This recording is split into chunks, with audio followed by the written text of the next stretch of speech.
ගොඩාක් අයමට private message කරලා අහලා තිබ්බා පොල් කේක් හදන්නේ කොහොමද කියලා. පොල් කේක් කියන්නේ හදන්න හරිම ලේසි කේක් එකක්. ගොඩාක් අය හිතන් ඉන්නවා ඒක අමාරුයි කියලා. මේ රෙසිපි එක try කරලා බලන්න. මේක හරිම රසයි. මුලින්ම සීනි ග්‍රෑම් 250කින් භාගයක් එකතු කරගෙන ඒක මේ විදිහට පැණි වෙන්න දෙන්න. ඔයා මේක හැඳි ගන්න එපා. සීනි ටික ඔක්කොම දිය වුණාට පස්සේ මේකට උණු වතුර මිලිලීටර් 310ක් දෙපාරකට එකතු කරන ගමන් හොඳට mix කරගෙන මේකේ තියෙන සීනි ටික ඔක්කොම දිය කරගන්න. දැන් ඒකට කලින් ඉතුරු කරගත්ත සීනි ටිකත් එකතු කරලා ඒ ටිකත් හොඳට දිය වෙලා මේ වගේ බුබුලු දානකොට මේකේ මිලිලීටර් 80ක් වෙනම අයින් කරගන්න. ඒ අයින් කරගන්න ටික මොකටද කියලා මම කියන්න.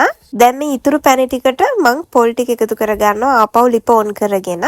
දැන් මේකට මම එකතු කරගන්නවා හරද මුංගු 2යි මහදුරු තේ හැඳි භාගයයි පොඩක් බැදගෙන ඒක කුඩු කරගෙන. දැන් ඒකටම ලුණු කුඩු තේ හැඳි කාලකුත් එකතු කරලා හොඳට mix කරගෙන මේ පැණි එකේ වතුර ටික චුට්ටක් අයින් වෙනකන් තියන්න. වතුර ඔක්කොම අයින් කරන්න එපා. මේ වගේ තෙත ගතියට තියෙද්දි ගන්න. ඒකට පොඩියට කපාගත්ත රටින්දි වියලි මිදි ඒ වගේම කජු එකතු කරගන්න. මේ ඔක්කොම ප්‍රමාණ එක මම description එකේ දාලා තියෙන්නේ. දැන් මේ ටික ඔක්කොම හොඳට mix කරගෙන නිවෙන්න තියන්න. ඒ අතර මම බිත්තර දෙකකට වැනිලා තේ හැඳි එකක් එකතු කරගෙන ඒක හොඳට මේ විදිහට mix කරගන්නවා පෙනෙන එක. දැන් නිවිච්ච කේක් බැටර් එකට විනාඩි 3-4ක් බැදගත්තු රුලක් ග්‍රෑම් 50යි පෙනේරයක් තියලා ඒකට පාන් පිටි ග්‍රෑම් 100යි බේකින් පවුඩර් තේ හැඳි 1යි බේකින් සෝඩා තේ හැඳි කාලා එකතු කරලා මේ ටික ඔක්කොම හලා ගන්න. දැන් මේ ඔක්කොම mix කරගන්න. මේකට කලින් අපි හදාගත්ත බිත්තර දෙකක් දාලා හොඳට mix කරගන්න ඕනේ.